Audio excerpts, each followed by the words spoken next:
भक्तों, आज हम सब श्रीमद् भगवत गीता यथारूप अध्याय 3 कर्मयोग श्लोक नंबर 39 पढ़ेंगे। भक्तों कृपया ध्यान देना। उससे पहले हम सब भगवान की मंगलाचरण स्तुति करेंगे। भक्तों, ओम अज्ञानतिमिरन्धस्य ज्ञानांजनशलाकया चक्षुर्मिलितं येन तस्मै श्री गुरुवे नमः। श्री चैतन्य मनोभीष्टं स्थापितं येन भूतले स्वयं रूपा कदा मह्यं ददाति स्वपदान्तिकं।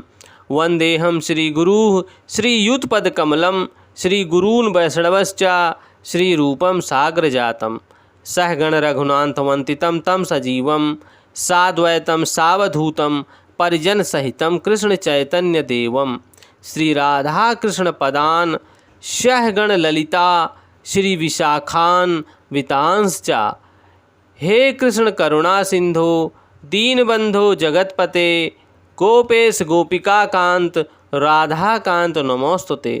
तप्त कांचन गौरांगी राधा वृंदावनेश्वरी वृषभानुसुते देवी प्रणमं हरिप्रिये।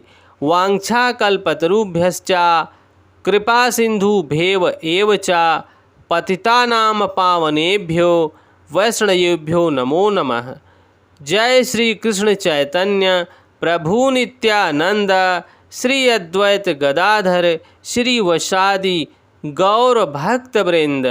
हरे कृष्णा कृष्ण कृष्णा हरे हरे हरे रामा राम रामा हरे हरे। हरे कृष्णा कृष्ण कृष्णा हरे हरे हरे रामा राम रामा हरे हरे। श्री भगवान उवाच आवृतं ज्ञानमेतेन ज्ञानिनो नित्यवैरिणा कामरूपेण कौन्तेय दुष्पूरेण नालेन च। भक्तों, भगवान बोल रहे हैं, इस प्रकार ज्ञानमय जीवात्मा की शुद्ध चेतना उसके काम रूपी नित्य शत्रु से ढकी रहती है, जो कभी भी तुष्ट नहीं होता, संतुष्ट नहीं होता और अग्नि के समान जलता रहता है। भक्तों, इसी प्रकार से हम मनुष्य जीवात्माएं काम रूपी कष्ट से तुष्ट नहीं होती, सदैव अग्नि के समान जलती रहती हैं। मनुस्मृति में कहा गया है कि कितना भी विषय भोग क्यों ना किया जाए, काम की तृप्ति नहीं होती।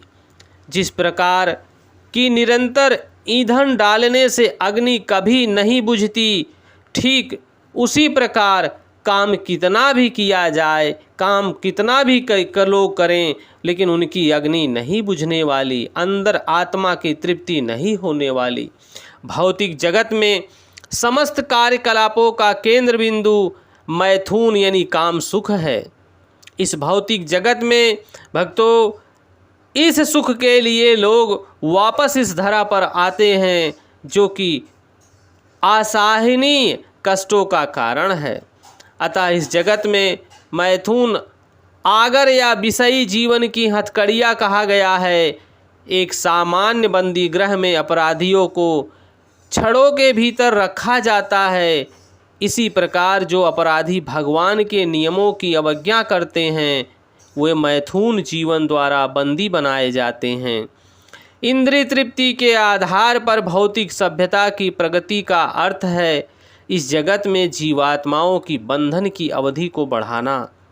भक्तों, जिस प्रकार मनुष्य अपनी इंद्रिय तृप्ति के लिए बारंबार पुनरपि जन्मरपि पूर्णपि मरणम, वो अपनी इंद्रिय तृप्ति को बढ़ाता चला जाता है और अपनी जीवात्मा को बंधन की अवधि को बढ़ाता चला जाता है, उसी प्रकार इस धरा पर उसे बारंबार किसी न किसी योनि में जन्म लेना पड़ता रहता है। अतः यह काम अज्ञान का प्रतीक है, जिसके द्वारा जीवात्मा को इस संसार में रखा जाता है। इंद्रिय तृप्ति का भोग करते समय हो सकता है कि कुछ प्रसन्नता की अनुभूति हो, किंतु यह प्रसन्नता की अनुभूति ही इंद्रिय भोक्ता का चरम शत्रु है। भक्तों, इंद्रिय भोक्ता का परम शत्रु यह मानव जीवन काम है। इस काम क्रोध मोह लोभ माया से ऊपर उठो भक्तों।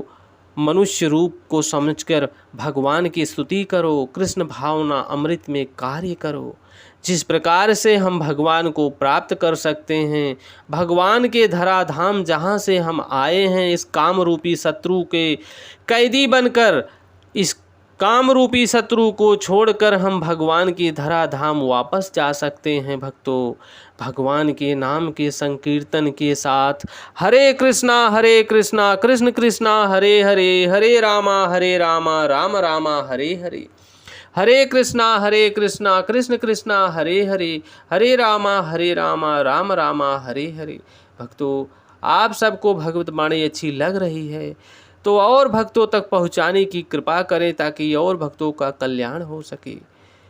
भक्तों, और भक्तों तक ये भगवत वाणी पहुंचेगी तो कृपा भगवान की आप सब पर भी पहुंचेगी। भक्तों, जय श्री कृष्णा।